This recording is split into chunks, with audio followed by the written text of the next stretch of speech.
Bem-vindo ao Momento da Saúde aqui no programa Encontro com a Vida. Todos os dias preparamos uma mesa para receber você. E olha, nossa mesa hoje está regada a açaí. Todos os dias a gente para bem cedinho para conversar um pouquinho sobre saúde. E essa semana estamos tendo a alegria de receber aqui a doutora Simone Almeida. Tudo bem, Simone? Tudo bem. Obrigado por nos atender, viu? Eu que agradeço, um privilégio. Doutora Simone está há 11 anos aqui no Cevisa, no Spa Médico que nós estamos. E ela é fisioterapeuta pélvica, especializada também em saúde preventiva e natural. E você que coordena a hidroterapia também aqui, é? Isso mesmo. A gente tem uma equipe de terapeutas que fazem os banhos e as massagens todos os dias. Ok. Aqui nós temos um centro de hidroterapia que é o maior da América Latina, com mais de 30 tratamentos. E Simone, por falar nisso, quais são os benefícios desses tratamentos, então, hidroterápicos? Certo. Quando eu penso em tratamentos de hidroterapia, eu penso em dores, melhorar a circulação, melhorar a condição, saúde emocional, depressão, ansiedade. Então, se você tem uma artrose, se você tem uma retenção de líquido, má circulação, dores articulares, a hidroterapia pode ajudar. É mesmo. E aí, como é que a gente faz esse tratamento? Como que ele funciona na prática? Certo. É muito comum as pessoas falarem ou usarem fazer o escalda-pés, né? Que é com água quente no balde, deixa ali por um tempinho, por 20 minutos, 30 minutos, mas nós temos outros tratamentos. E eles podem ser no corpo todo, você pode fazer no corpo todo pensando de uma forma mais geral, para quem tem ansiedade, para quem tem depressão. Então, vou fazer o banho no corpo inteiro. E se você tem uma dor articular lá nos pés ou no joelho, ou uma tendinite de punho, aí eu posso fazer um tratamento local. A gente tem o manilúvio alternado, quando é feito o tratamento nas mãos. Manilúvio? Manilúvio. Pensa, a gente lembra de mão, né? Manilúvio e alternado, porque é com contraste de temperatura. E pedilúvio alternado, quando é feito nos pés, com contraste de temperatura. Então, a gente pode usar a hidroterapia local, em um local específico, ou fazendo no corpo inteiro, conforme a necessidade ali do quadro, da doença, né? A gente vai ajustando. Tem pessoas que têm medo dessa troca quente e frio. A gente tem que temer isso? A medo de alguma reação? É isso mesmo. Às vezes a pessoa fala assim, mas eu não vou ficar torto, né? São crenças, né? Assim como aquela crença, se eu comer manga com leite, vai me fazer mal. São crenças que não são reais. São chamadas de crenças irracionais. Mas aquela pessoa que tem uma sensibilidade no sistema respiratório, fica sempre resfriado, tem dor de garganta por qualquer coisa, se toma um banho quente e sai e vem uma corrente de ar fria num corpo quente, normalmente a pessoa vai ficar com essa sensibilidade, uma faringite ou até uma sinusite. Mas a gente usa água quente e água fria. Isso é muito importante até para evitar esse contraste de temperaturas com o ar no local frio. Então, se eu tomo um banho quente e depois uma ducha fria, eu fecho os poros, eu equilibro a temperatura corporal e, principalmente para quem tem essa sensibilidade, não vai acontecer de ter ali uma sinusite, uma dor de garganta, por exemplo. E esses poros, quando abrem, a tendência é que eles expilam as bactérias, não sei se bactérias ou substâncias ruins, é isso mesmo? Quando a gente tem os poros abertos, ali a gente elimina sujeiras, né, que vêm ali da pele, ajuda na transpiração, eliminação mesmo até de resíduos, né, metabólicos. E se eu tomo uma ducha fria, depois da água quente, eu consigo a abertura desses poros e limpeza. E eu tomo a ducha fria, eu fecho os poros e evito também que micro-organismos consigam entrar mais fácil aí através da nossa pele. Olha aí, quanta coisa interessante a respeito da hidroterapia. E a gente vai falar mais sobre isso amanhã. Já vou dar um spoiler para vocês. Quais são os benefícios do banho quente? Esse vai ser o tema que amanhã nós vamos abordar. Simone, obrigado por ter estado conosco hoje. Amanhã te esperamos, tá bem? Sim. Pois bem, chegamos agora ao momento de juntos podermos estudar a Bíblia aqui no programa Encontro com a Vida. Estamos numa série muito especial a respeito das 7 igrejas do Apocalipse. E hoje chegamos à 7ª e última igreja, a igreja de Laodiceia. Uma igreja morna, segundo a carta de Jesus para ela. Vamos entender um pouquinho mais sobre esta igreja, a sua mensagem e as aplicações para os dias atuais. Mas como você já sabe, a gente não começa a estudar a Bíblia aqui sem antes fazer uma oração. Eu queria convidar você a nós orarmos juntos para que Deus nos dirija mais uma vez em nosso estudo. Ora comigo? Nosso Pai querido, muito obrigado pelo privilégio de estarmos reunidos mais uma vez para estudarmos a Tua Palavra. Queremos convidar o bom e Santo Espírito para que seja o nosso professor, que a nossa mente seja iluminada por Ele e que nós compreendamos a mensagem para os dias que estamos vivendo. Abençoe a cada amigo, cada amiga que ora comigo nesse momento. Te peço isso em nome de Jesus. Amém. Pois bem, pega a sua Bíblia. Vamos então para esta 7ª e última carta. Capítulo 3, a partir do verso 18, eu leio assim. Ao anjo da igreja em Laodiceia escreve: estas coisas diz o Amém, a testemunha fiel e verdadeira, o princípio da criação de Deus. Conheço as tuas obras, que nem és frio nem quente. Quem dera fosses frio ou quente. Assim, porque és morno, e nem és quente nem frio, estou a ponto de vomitar-te da minha boca. Pois dizes, estou rico e abastado, e não preciso de coisa alguma. E nem sabes que tu és infeliz, sim, miserável, pobre, cego e nu. Aconselho-te de mim que compres ouro refinado pelo fogo, para te enriqueceres, vestiduras brancas para te vestires, a fim de que não seja manifesta a vergonha da tua nudez, e colírio para ungires os olhos, a fim de que vejas. Eu repreendo e disciplino a quantos amo. Sê, pois, zeloso e arrepende-te. Eis que estou à porta e bato.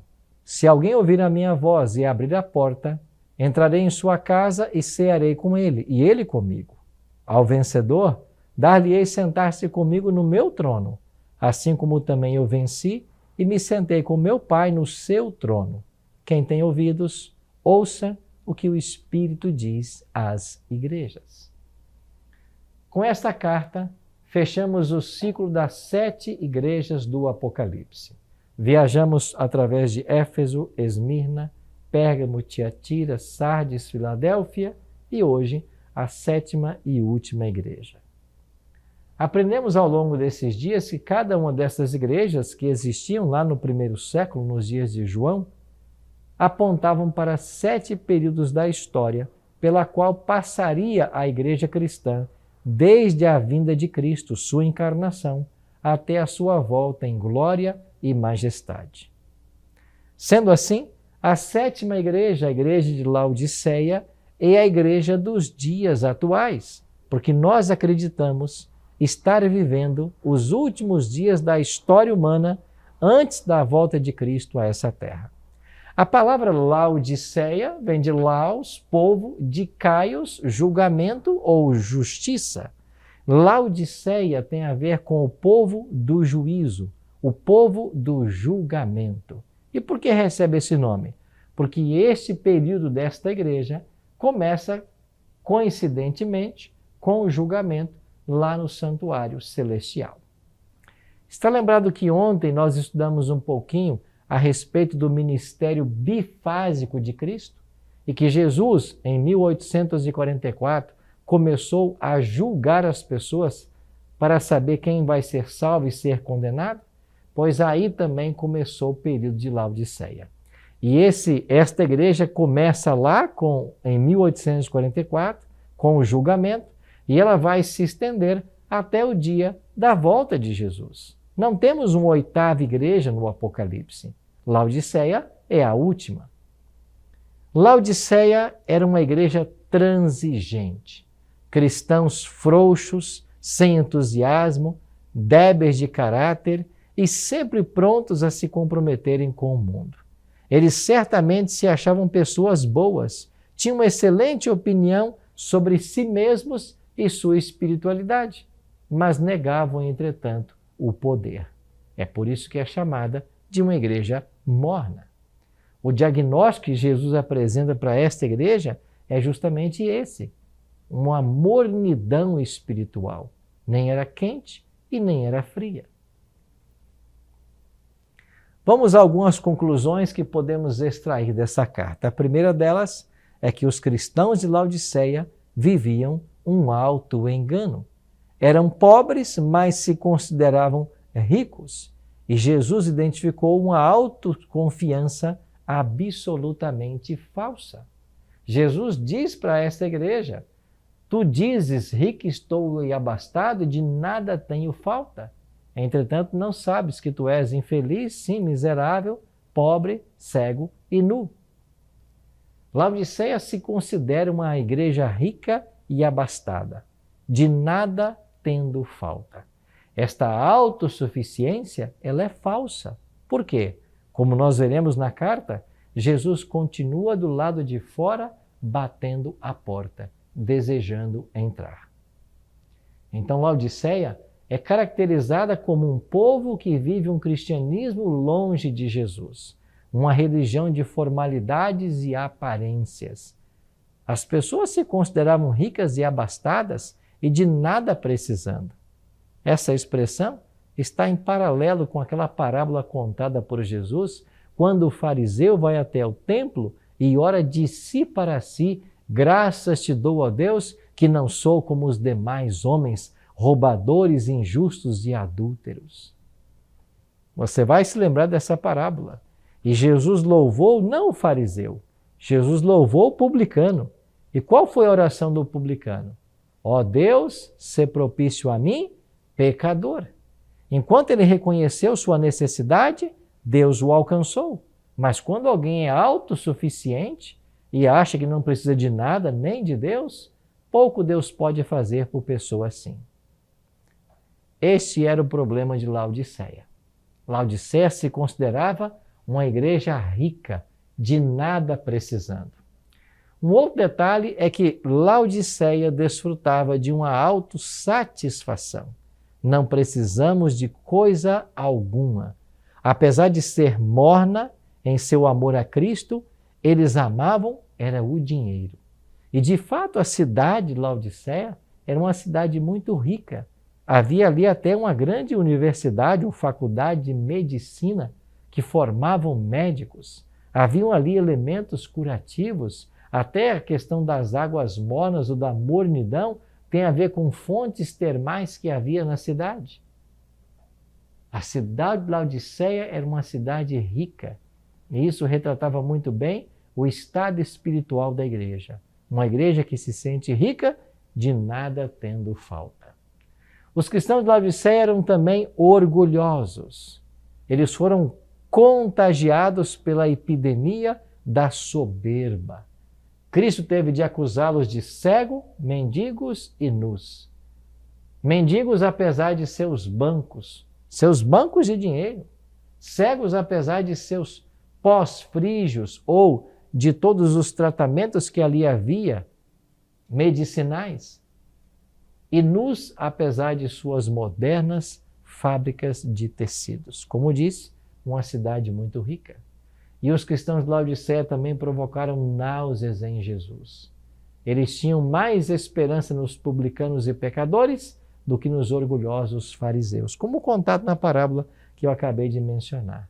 A antiga igreja de Laodiceia desapareceu da antiga cidade, só sobraram ruínas, ou seja, ela perdeu seu tempo de oportunidade. E esse é um risco que todos nós corremos também. Você vai se lembrar que a graça de Deus não estará disponível para sempre. Todos nós temos um tempo de oportunidade. É por isso que em Hebreus capítulo 4, verso 4, o autor bíblico nos desafia ou nos convida: hoje, se ouvirdes a sua voz, não endureçais o vosso coração. Laodiceia perdeu o seu tempo de oportunidade. Nós não podemos perder. Nós precisamos a cada instante nos colocarmos nas mãos do Senhor para que a obra dele se realize em nossa vida. Mas existem alguns detalhes interessantes nesta igreja. Primeiro, Jesus se apresenta como aquele que tem os remédios para resolver o problema de Laodiceia. Se o problema de Laodiceia é a sua mornidão espiritual, Jesus tem uma solução para ela. Então, Jesus se apresenta a Laodiceia como um mercador espiritual, ao dizer: aconselho que de mim compres. Ou seja, Jesus tem a solução para que Laodiceia saia desse estado de mornidão espiritual. Então, Cristo passa a apresentar qual é a solução. Aconselho que de mim compres. E ele começa com o ouro refinado pelo fogo. O que significa o ouro refinado pelo fogo? O ouro refinado pelo fogo fala-nos da fé e do amor. Laodiceia precisava da fé em Cristo e do amor ao próximo. Deixar o egoísmo e o amor às riquezas. Aconselho-te que de mim compres ouro refinado pelo fogo. Será que eu e você estamos precisando também desse mesmo remédio que Laodiceia precisava? Fé e amor. Será que você tem se sentido uma pessoa abandonada por Deus? Será que eu estou falando agora para alguém que descreu até da existência dele? Será que a sua fé arrefeceu? Será que a chama da verdade está quase apagando na sua vida? Se isso tudo está acontecendo, Jesus é aquele que tem todo o poder para resolver completamente o seu problema. Ou seja, ele pode mudar a sua vida. Se você comprar desse mercador espiritual o ouro refinado pelo fogo, você vai se enriquecer. Não dos bens terrenos. Eu estou falando de uma fé genuína que se apega às promessas do Senhor e confia nele como uma criança confia num pai a quem ama. Ouro refinado pelo fogo, fé e o amor. Jesus disse que eu também te conselho que de mim compres ouro refinado pelo fogo e vestiduras brancas para te vestires, a fim de que não seja manifesta a vergonha da tua nudez. Ou seja, Laodiceia é uma igreja que está nu. A nudez dela está patente aos olhos de todos. Nesse ponto, eu queria chamar a sua atenção lá para o Jardim do Éden, quando Adão e Eva viviam em perfeita paz. Houve um momento que eles se separaram, Eva comeu do fruto proibido, depois levou para Adão, ele também comeu, e quando eles comeram do fruto proibido, de acordo com Gênesis capítulo 3, eles perceberam que estavam nus. Sabe o que significa essa nudez aqui de Adão? Essa expressão nus da língua hebraica, ela está conectada com um adjetivo usado para a serpente, a mais sagaz de todos os animais, em Gênesis 3:1.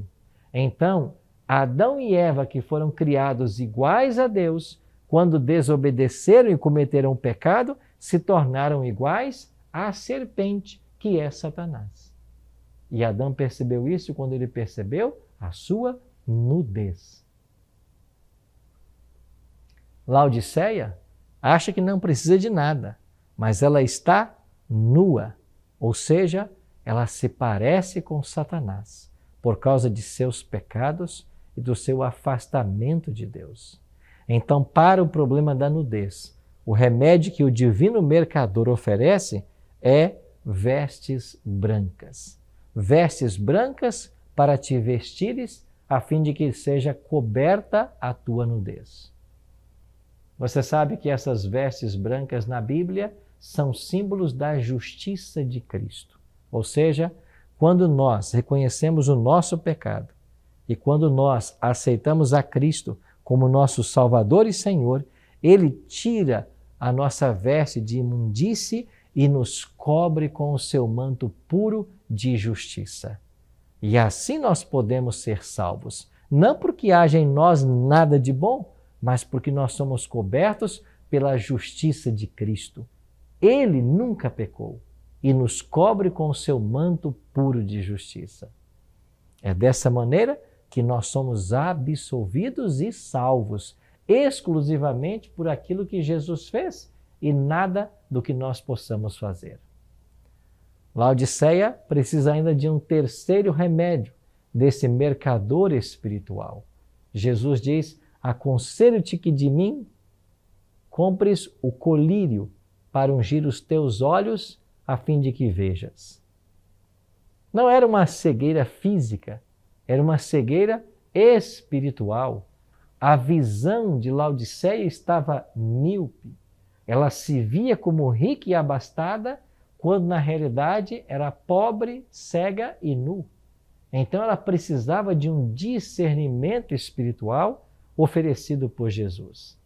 Esse colírio para ungir os olhos é o próprio Espírito Santo de Deus, que quando recebido na alma, ele clarifica as nossas ideias, ele purifica a nossa vida e ele nos dá o verdadeiro discernimento que nós precisamos para termos uma vida espiritual aquecida e não sermos mornos. Somente o Espírito Santo de Deus pode dar a todos nós o discernimento espiritual que nós precisamos para estarmos no caminho certo. Esse é um remédio que Laodiceia teve a chance de obter. É interessante que esse mercador espiritual, o mercador Jesus, ao oferecer esses remédios, nenhum deles precisava ser pago. Por isso Jesus disse: compres de mim sem qualquer valor, sem qualquer dinheiro. Não é por ouro ou prata, mas é pela graça. A salvação é um dom que Deus oferece à humanidade. É um dom gratuito, diz Paulo em Efésios capítulo 2, verso 8. É um dom gratuito, ninguém paga por isso, nem poderíamos pagar. Mas Deus, em sua grande misericórdia, nos escolheu para nos salvar. E o que precisamos fazer? Simplesmente abrir o nosso coração e deixar que Jesus entre e tome conta de nossa vida. Pois esse era o grande problema de Laodiceia. Agora, Jesus também chama a igreja para uma mudança de vida. E no verso 19 ele diz: eu repreendo e disciplino a quantos amo. Sê, pois, zeloso e arrepende-te. A disciplina é, antes de tudo, um ato de amor. Eu sou pai de 3 filhos e nós temos que disciplinar nossos filhos. Nós temos que, desde cedo, mostrar para eles que existem limites. Limites os quais eles não podem romper. Esse ato de disciplinar, de estabelecer os limites, é um ato de amor. Porque nós não queremos que amanhã eles sofram. A vida é dura. Eles precisam entender isso. E se nós não entendemos que há limites, que há uma forma de se viver, que se há uma ética, nossos filhos sofrerão muito mais. Então, quando nós disciplinamos um filho, não é porque nós o odiamos, pelo contrário, é porque nós amamos, porque nós queremos ensinar o que é certo. Assim Jesus faz com sua igreja. Ele disciplina a quantos ama. Ele ama os crentes de Laodiceia, a despeito da sua mornidão, mas ele precisa discipliná-los, porque eles precisam entender qual é o caminho por onde deve ir. Jesus quer orientá-los em sua vida espiritual. Terceiro, Jesus adverte para a sua eminente volta. No versículo 20 diz: eis que estou à porta e bato. Jesus está à porta. A gente não diz que as voltas de Jesus está às portas, ou seja, logo, logo ele voltará. E Laodiceia precisa se preparar para este evento. Mas o detalhe mais interessante aqui é que o grande problema de Laodiceia, sua autossuficiência, sua visão míope, se deve porque Cristo não está dentro, mas do lado de fora. Ele continua batendo a porta. Nunca me esqueço de um quadro que certa vez foi pintado, onde um pintor pintou Apocalipse 3:20. Jesus diante de uma linda porta, batendo a porta. Alguém observou esse lindo quadro e disse: olha, o quadro está quase perfeito. Ele só não é perfeito por um detalhe. E o artista perguntou: qual? Você esqueceu de colocar na porta a fechadura. E então o artista disse para esse observador: não, Eu não esqueci de colocar. Esta é a porta do coração. Jesus não pode abri-la por fora. Ela só abre por dentro. Esta é uma grande verdade da Bíblia. Jesus bate à porta do coração, mas ele não arromba. Ele não pode forçar a entrada. Aliás, é o diabo quem tenta forçar.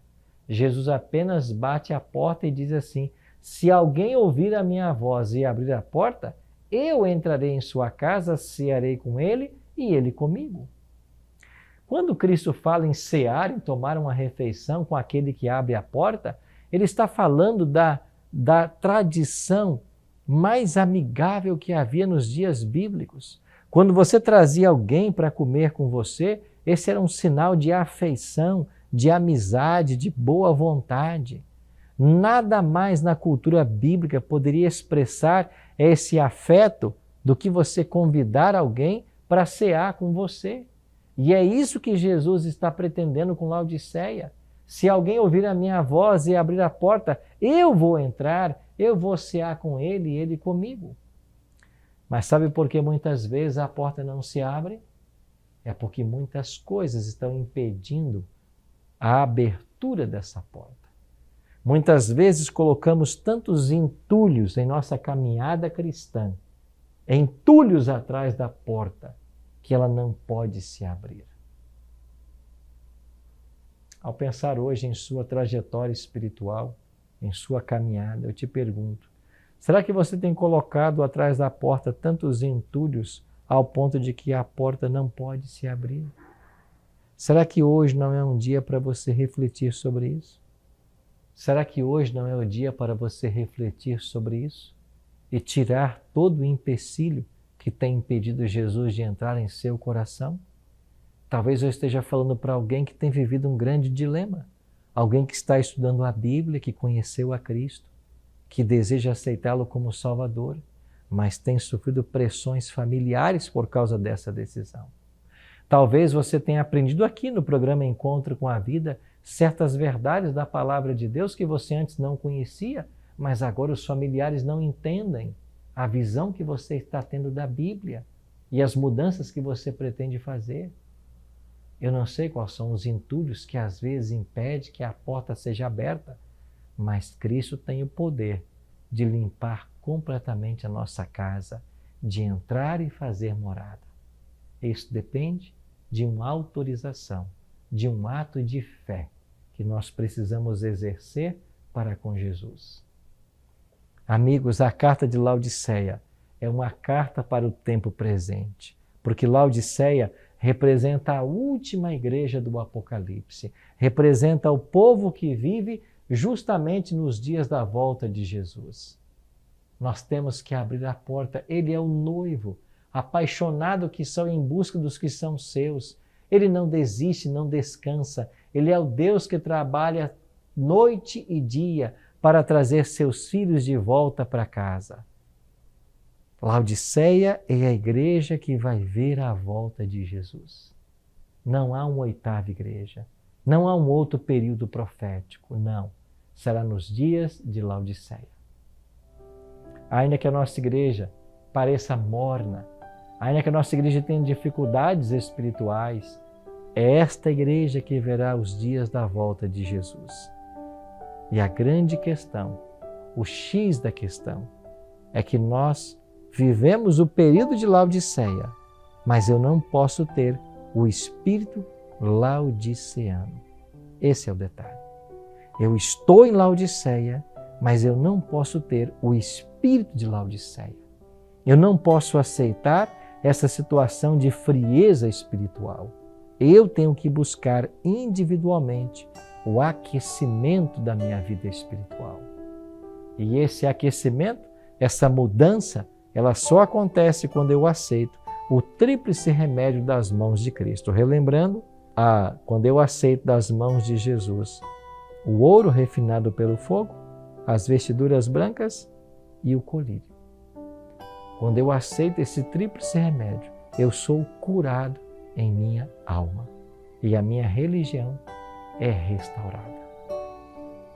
O convite para você hoje é para você, mesmo vivendo o período de Laodiceia, não ter esse espírito autossuficiente dos laodiceanos, mas abrir a porta para que Jesus entre e faça toda a diferença na sua vida. Querido amigo, querida amiga, eu espero sinceramente que hoje seja um dia de abrirmos a porta do nosso coração para deixarmos que Jesus entre e faça morada. Ele tem te buscado ao longo de toda a sua vida.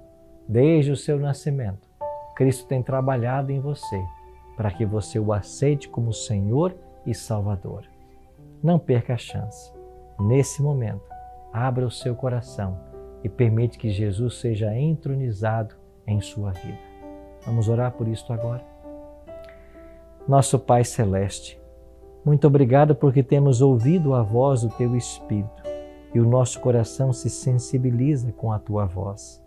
Queremos, Pai, com a Tua ajuda, abrir a porta do nosso coração, tirando de trás dela tudo aquilo que nos impede de Te amar e Te servir. Queremos, Pai, andar nos Teus caminhos e fazer a Tua vontade. Para isso, aceita, Pai, a nossa entrega e nos prepara para a Tua volta. É a nossa oração, em nome e por amor de Jesus. Amém.